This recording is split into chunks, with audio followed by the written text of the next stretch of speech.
again, and we hope you had a great Thanksgiving. I'm Kevin Steele. Welcome to Southeast Texas Weekly. It is so great to have you with us. We hope you had a great holiday, but it continues as we talk it up on politics as it affects Southeast Texans. And joining me to talk all about this is our astute team, as always, Julie Malonzo with the Tea Party of Southeast Texas, Kent Walston with Brannick, Walston, and DeVenzio. Good to see you, sir. And Shane Howard, the Jefferson County Tax Assessor Collector. Good to have you all with us. Good to see you. The failure of the Super Committee perhaps launched 1,000 ships, the talk of the town, if you will. The Super Committee assigned the role of trying to come up with a plan that would essentially bail America out of the debt crunch that it is in. Were you surprised it failed to begin with? No, I'm not surprised it failed.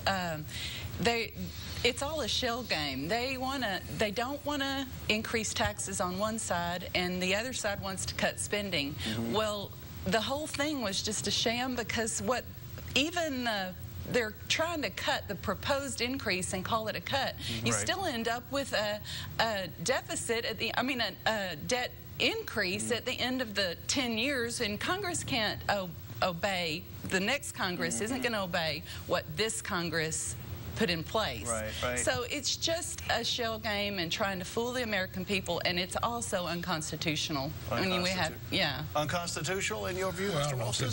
Unconstitutional or not, I think that it was, when it was set up for failure. The Congress couldn't reach an agreement because of bipartisan politics. What makes them think they're going to take the strongest views in each of their party, the most conservative, the most liberal, put them together and come up with some sort of agreement? Well, and then you have Barack Obama, who is the tiebreaker, who is absent. No leadership whatsoever. Well, should there have ever been a super committee? Well, that goes to, I think, the main point. No, there should not have ever been a super committee. We have a super committee. It's called the House of Representatives, and it's called the Senate. Amen. And then you have a president of the United States who either signs or vetoes a bill.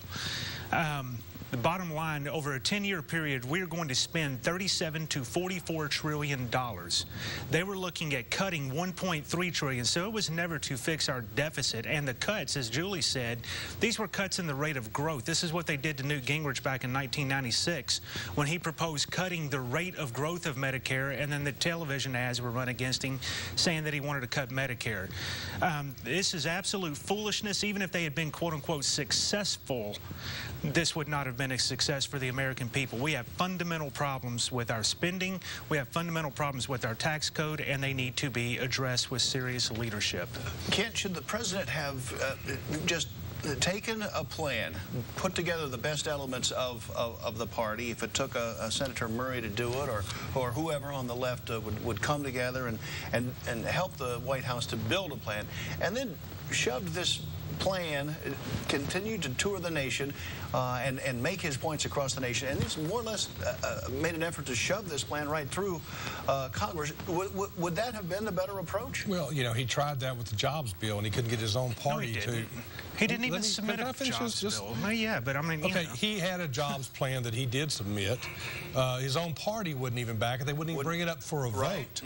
And so, anything he does is going to be defeated right now with this Congress. And so I'm not sure he can give some leadership right now, or provide leadership when the deck is stacked against him right now. Some parts of the conservative leadership of America, especially on talk radio, believes that this president has more or less given up, has given up on major points in his that may be agenda. That may be. Does it really seem that way to you? He has a re-election. The only chance that he has to win re-election, this is just a purely political calculation, campaign calculation. He has to have something to run against that's not himself. And so he either has to completely shift course and propose plans that contradict everything he's done for the first almost 3 years, or he has to campaign against a quote-unquote do-nothing Congress. So this was a success for him campaign-wise, and I think it was the ultimate desire potentially. And even if it wasn't, for him to, the jobs bill, he didn't submit it for 2 weeks. He couldn't get a sponsor in the Senate in the first place. He will not propose certain things. We couldn't get him to put anything on paper in the first place when we were having the debt ceiling negotiations. And so I don't think that he's very, very clever, but he's not wise. And that's the best way that I know to put it. He is out for himself first and foremost. Well, there are arguments that Senator John Kyle from Arizona, one of the Republicans on the super committee, there are reports out this week that Senator Kyle almost single-handedly, as the report put it, derailed the super committee process on the idea of switching the leadership of the U.S. Senate to the Republican Party, because a failure of this super committee in some way, according to this article, was supposed to help the Republicans to assume leadership of the Senate. And they're only 4 positions shy. They only need 4 posts to take leadership in the Senate. You buy it? No, I don't see how that could work just because the super committee fails, that they'd have majority in the Senate. It's just the numbers are not there, so I don't buy that at all. Speaking of the numbers, you're a math guy, and when we go back and we begin to look at the super committee's work, and we begin to look at this, what, $1.5 trillion? 1.3 trillion over 10 years, when we're going to spend 37 to 44 trillion. Is there we're mindful of a movie, I think, called Dave, where an accountant got in a room, and in this fictional movie, they were able to slash the budget by trillions of dollars in just I guess a half hour or something. Well, yeah. It's always easy in movies because you have people, even those that are collectivist or leftist, who then will recognize that the math doesn't work. What we have in this situation is not only we can't agree on 1.3 trillion in over a 10-year period in cuts in the rate of growth, much less in real cuts. Look what happened with the continuing resolution back this spring.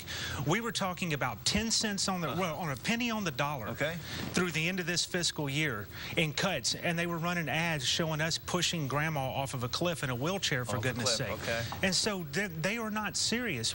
There's got to be some real leadership. We're willing to cut loopholes. We proposed it first. The corporate jet tax loophole, we came up with the idea. In just a second. And so I'm sick of this. When Southeast Texas Weekly continues. Stay with us.